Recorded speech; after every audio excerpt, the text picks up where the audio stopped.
మీరు ఒక టుమ్రి రాశారు షేక్ హ్యాండ్ గురించి. 1000 రోగాల పుట్ట ఈ చేయి గనుక చాలు చాలింక కరచాల నాలు చాలు దండమెట్టిన వాడిరా ధన్యజీవి. 6 అడుగులుంటాడా 7 అడుగులేస్తాడా. చక్కటి సాహిత్యం, అంతకన్నా చక్కటి గాత్రంతో పాడారు మీరు.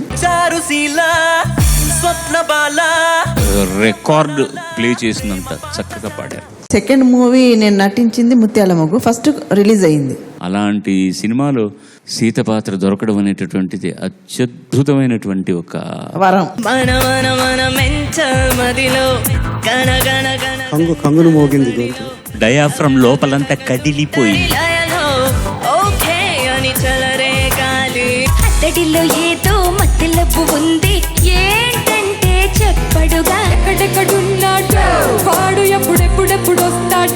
సౌండ్ కి ప్రాధాన్యం ఉన్న పాట బాగా పాడారు. ఇది ఫాల్స్ వాయిస్ లో పాడడం అంత సులభం కాదు. ఇది చివరి దాకా ఐ రియలీ లైక్ ఇట్.